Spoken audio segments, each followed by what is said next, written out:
Essential question for the day is, how do I solve proportions?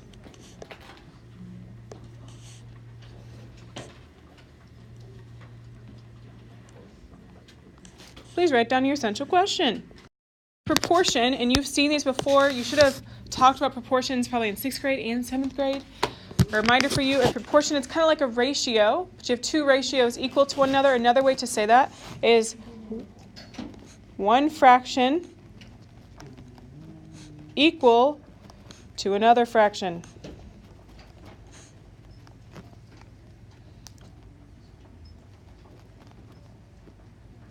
One fraction equal to another fraction. Of what proportions look like. And I'm not going to use actual numbers, but I'm going to say A over B is equal to C over D. So you have one fraction equal to another. That's what it's going to look like, roughly. So when we solve a proportion, what we do is we cross multiply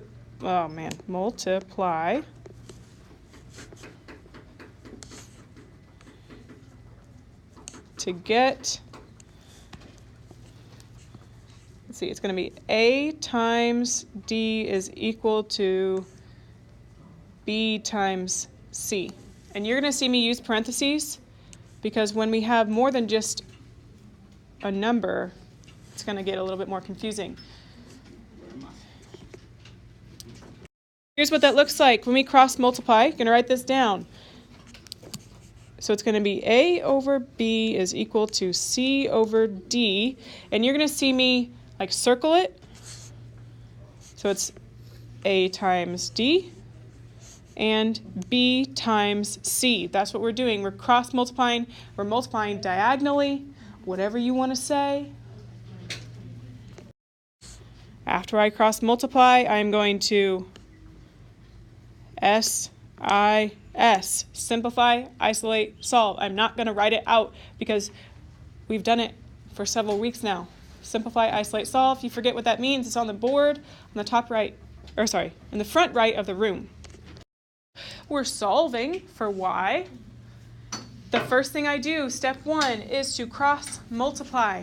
So I'm going to do 5 times 75. You could also do like a line. I don't care. You're going to see me probably circle it. So I'm going to actually write out 5 times 75. Hold on a second. I know some of you can do this without even writing it down, but you're going to see me do that because things are going to get more complicated here in a second. We're also going to do y times 15. I'm going to put the I'm going to put the variable in the parentheses because that makes more sense to me. Now we're going to simplify. Let's get rid of the parentheses. So now we're on step 2 where we simplify, isolate, solve. Tyler, what is 5 times 75? 375. Okay. Oh, let's go and draw that line down the middle right now.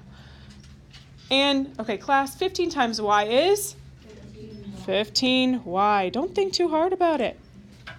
You know it. This is actually a one-step equation, so there's nothing to isolate because it's variables on one side. And so you just have to get y by itself. Right now, y is being multiplied. How do I undo multiplication, class? Division. We're going to divide by 15 on both sides. That would kill that here. 15 divided by 15 is 1. 375 divided by 15 is what? 25 is equal to y. That is your answer. I need to see the work like this. Step 1. What's my first step, Olivia? Simplify. No, before that. There you go. So simplify is part of step 2. We want to cross multiply first. So I'm going to do 6 times b minus 2. I am multiplying top left times the bottom right diagonally. This is super important. This is where I see students make mistakes every single year. You need to write this as 6 times the quantity b minus 2 in parentheses.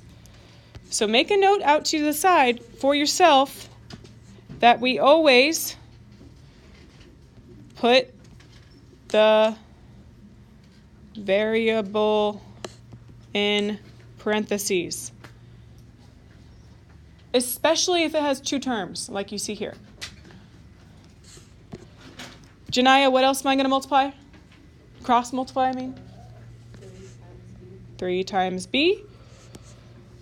It makes the most sense. I'm going to put the variable in the parentheses because when I actually multiply it, the 3 goes in front. Okay, Jovi, what do I do next? You would simplify. Okay. Yep. On the right side, it's pretty simple. Simple. 3 times b is what, guys? 3b. On the left, though, Jawan, what is that on the left-hand side? What do we call that? What is this? Jawan? 6b and then minus 12. But what, Jawan, what is that? No, I just want to know what's it called? Combine like terms. No, distribute. Distribution. It's been a while since we talked about it, and you're going to be respectful to your peers because y'all make mistakes, and it's not appropriate to laugh at one another when I see every single one of you make mistakes every single day. She caught you. This is called distribution. Remember, we multiply what's on the outside to everything on the inside. 6 times b is 6b, and 6 times negative 2 is negative 12. I'm smart. That was simplifying. Now we need to isolate, add or subtract to get the variables on one side. Xavion, should I take away the 3b? No. Xavion? Why not?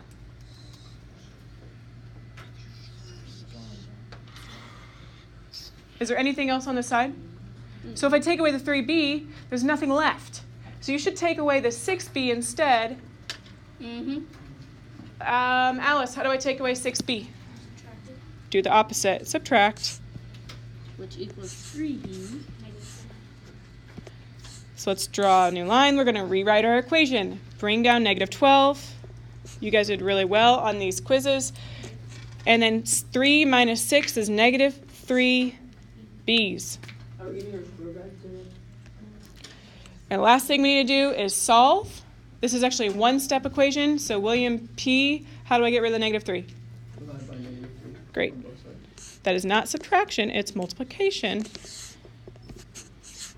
Which equals positive 4. I ran out of room a little bit. So 4 is equal to b. Negative divided by negative is a positive. The only thing that's really new here then today is the cross multiplication. Everything else is review. Look back at the notes on the front if you need to. What's the very first thing I should do if I see a proportion? Thank you. So the first one I'm going to do is 2b plus 3 times 3. Elise, what should go in the parentheses? The one with the variable, which would be what? Right. The entire thing. 3 times 2b plus 3.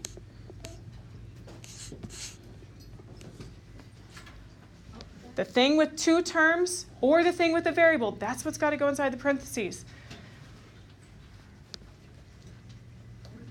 Francesca, what else do I got to multiply?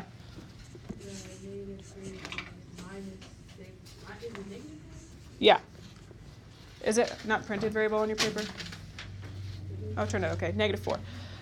Again, the thing with 2 terms has got to go in the parentheses. Negative 4 times negative 3b minus 6.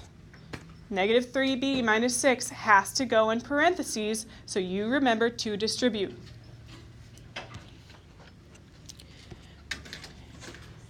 You cross multiplied. George, what do I do next after I cross multiply?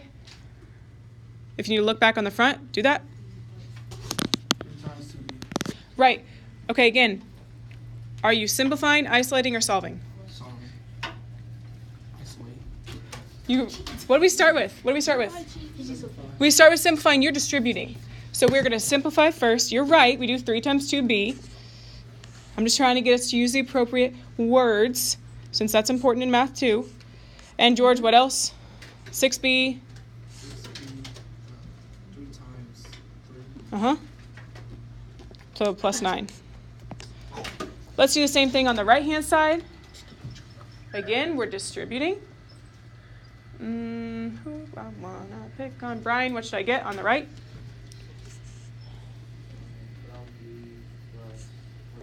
Oh, thank you for paying attention to your negatives. Negative times a negative is a positive. Now, you need to isolate and solve. Go ahead and do that on your own.